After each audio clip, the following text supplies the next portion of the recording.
Graça e a paz do Eterno te alcance onde quer que você esteja, amém? A palavra do Senhor para os nossos corações hoje está em Marcos capítulo 2. Lá, Marcos nos conta, que quando Jesus volta para a sua cidade de Cafarnaum, para sua casa, que antes que ele tivesse a oportunidade de descansar, antes que ele tivesse a oportunidade de ter ali um momento de refrigério, o povo aglomera dentro da casa dele, fora da casa dele, enche de pessoas em busca de cura, pessoas da cidade, pessoas da vizinhança, todo mundo que ficou sabendo que Jesus estaria lá em Cafarnaum. Onde corresse a notícia que Jesus estava, o povo ia atrás dele.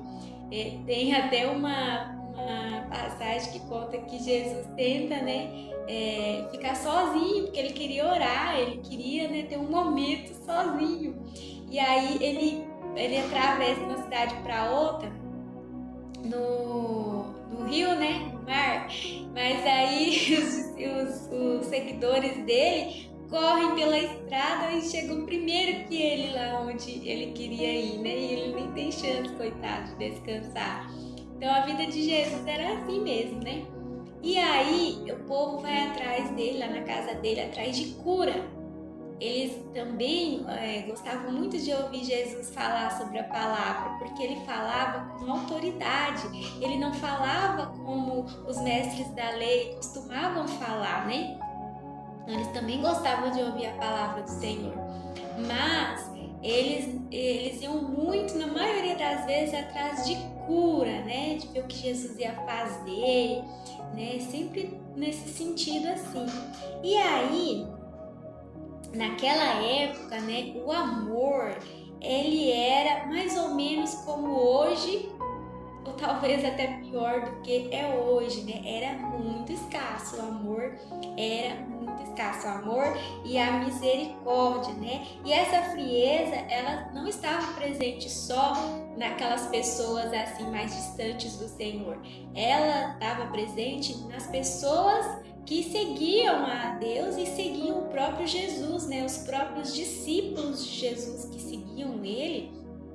Em vários momentos, eles poderiam ter usado de misericórdia com alguém e não usou. Por exemplo, você tem alguns exemplos aqui em Lucas, capítulo 9, verso 49, diz assim, que João disse a Jesus que haviam proibido um homem de expulsar demônios. Tinha um homem que estava expulsando demônios usando o nome de Jesus, E esses demônios batiam em retirada, Porque ele estava usando ali o nome de Jesus, mas era uma pessoa que estava ali aliançada, com Deus. Só que ele não andava com os discípulos. Então os discípulos estavam proibindo ele de fazer isso, apesar de ter resultado, porque ele não estava andando com eles. Aí Jesus pega e fala que negativo, que aquele que cura cura usando o nome de Jesus para o benefício do reino, não tem como ser contra o reino, Ele é a favor do reino, E aí em Mateus 19:13, os discípulos repreendiam as crianças, Ela conta que muitas pessoas queriam levar suas crianças para serem curadas, para receberem uma bênção ali do Senhor, mas que eles repreendiam, falavam que não era para estar levando criança lá, E aí Jesus repreende e eles falam negativo, aquele que quer chegar ao céu, que quer entrar no reino de meu Pai, no meu reino, que ele tem que ser igual uma criança, E ai daquele que fizer mal a um dos meus pequeninos, Ele fala. E lá em Mateus 20, capítulo 20, versículo 29, conta sobre um cego, Esse cego, ele gritava, implorava por Jesus. Ele ouviu, que Jesus ia passar por ali, ficou esperando Jesus na estrada. E aí, quando ele escutou, a multidão, ele começou a gritar, implorar para que Jesus ouvisse ele, curasse ele. E não teve uma mão estendida a ele. Muito pelo contrário, diz que os discípulos mandavam ele calar a boca, ficar quieto, sabe? E aí ele, quanto mais ele escutava que era para ele ficar quieto, mais ele gritava.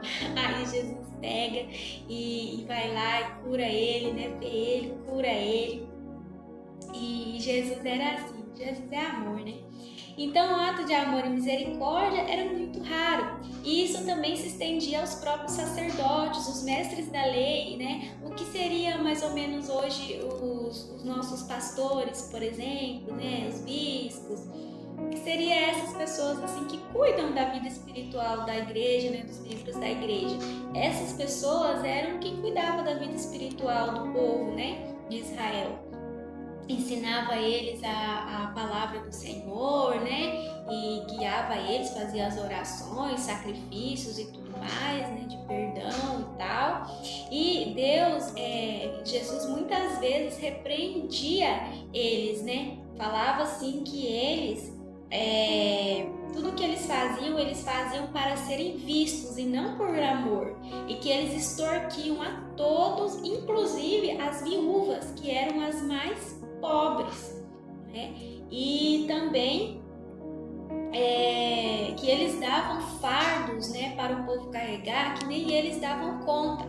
Eles enchiam o povo de doutrinas, de uso, de costumes, de regras que eles tinham que seguir, e nem eles seguiam as regras. Por exemplo, a questão do sábado. O sábado, Deus determinou um dia da semana para você ter um descanso, né? E aí era então o sábado deles, né? O Shabat, né?